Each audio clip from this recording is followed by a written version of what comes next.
नमस्कार, मैं हूँ आपके साथ पायल और आप देख रहे हैं एमएनएस न्यूज़ लाइव। आइए नजर डालते हैं आज की इन खास सुर्खियों पर।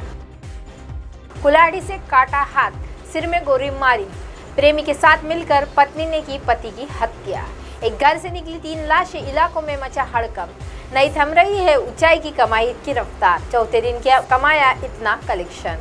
अब खबरें विस्तार से। कुल्हाड़ी से काटा हाथ, सिर में गोली मारी, प्रेमी के साथ मिलकर पत्नी ने की पति की हत्या। गाजियाबाद में महिला द्वारा बॉयफ्रेंड के साथ मिलकर अपने पति की हत्या करने का मामला सामने आया है। जानकारी के अनुसार पहले पति के सिर पर गोली मार गई, उसके बाद उसका एक हाथ कुल्हाड़ी से काट दिया गया। इसके बाद पति की लाश को बॉयफ्रेंड के घर में 6 फीट गहरे गड्ढे में खोद कर दबा दिया था। 4 साल बाद गाजियाबाद पुलिस ने इस केस का खुलासा करते हुए सोमवार को कंकाल बाहर निकाला, फिर कंकाल को पोस्टमार्टम के लिए और डीएनए की जांच के लिए भेज दिया। पुलिस ने मृतक की पत्नी और उसके बॉयफ्रेंड को गिरफ्तार कर लिया है। मामला यह है कि गाजियाबाद के थाना नंदग्राम इलाके के नाव सिक रोड में रहने वाले चंद्रवीर सिंह और पप्पू सिंह की गुमशुदगी की शिकायत दर्ज कराई गई थी। जब काफ़ी छानबीन की तब भी उनका सुराग नहीं लगा। इसके बाद पुलिस ने अपनी फाइल की रिपोर्ट कोर्ट में दे दी। गाजियाबाद एसपी ने पुराने कुछ अनसुलझे केस को दोबारा खुलवाया था। जांच अलग अलग टीम कर रही थी।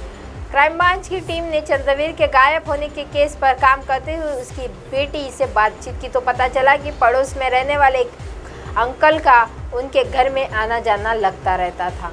बेटी ने उन्हीं पर शक जताया। क्राइम ब्रांच चंद्रवीर के पड़ोस में रहने वाले अरुण और अनिल को हिरासत में लिया। उससे जो कड़ाई से पूछताछ की गई तो सारी घटना उन्होंने सामने उगल दी। एक घर से निकली 3 लाशें, इलाकों में मचा हड़कंप। वजह जानकर कांप उठेगी आपकी रूह।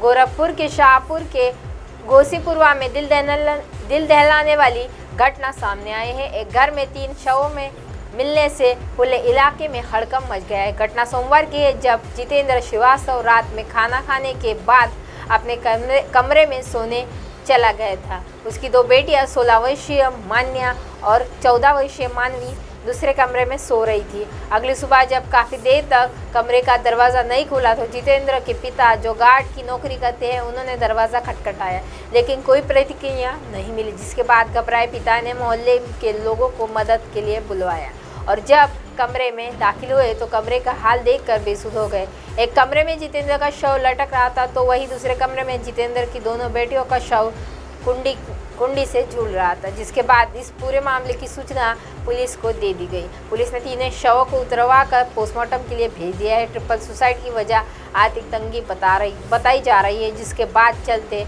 जितेंद्र ने पहले दोनों बेटियों को मौत की नींद सुलाया और फिर खुद को फांसी लगा ली। नहीं थम रही है ऊंचाई की कमाई की रफ्तार, चौथे दिन किया इतना कलेक्शन। हिंदी फिल्म की ऊंचाई का बॉक्स ऑफिस पर शानदार प्रदर्शन जारी है। रिलीज के चौथे दिन डायरेक्टर सूरज बड़जात्या की इस फिल्म ने बम्पर कमाई की है। हिंदी सिनेमा के मशहूर डायरेक्टर सूरज बड़जात्या की फिल्म ऊंचाई इन दिनों बॉक्स ऑफिस पर कमाल का प्रदर्शन कर रही है। सदी के महानायक Amitabh Bachchan, superstar Anupam Kher, Boman Irani, actress Parineeti Chopra, starrer ऊंचाई की कमाई का ग्राफ हर रोज बढ़ रहा है। आलम यह है कि फिल्म ने रिलीज के चौथे दिन है बॉक्स ऑफिस पर शानदार कलेक्शन कर लिया है। अब आप हमारे चैनल को आपके मोबाइल पर भी देख सकते हैं। मोबाइल ऐप पर देखने के लिए प्ले स्टोर से MNS news TV app download करें। इंस्टॉलिंग ट्विटर, हाईकूक, फेसबुक और कई सोशल मीडिया के प्लेटफॉर्म पर हमारा चैनल उपलब्ध है। आप इसे यूट्यूब पर भी देख सकते हैं। आप हमारे चैनल को लाइव भी देख सकते हैं www.mnsnewstv.com पर। फिलहाल वक्त तो चला है दर्शकों ब्रेक का। ब्रेक से लौटने के बाद देखिएगा देश और दुनिया की तमाम खबरें। बने रहिए एमएनएस न्यूज़ पर। नमस्कार।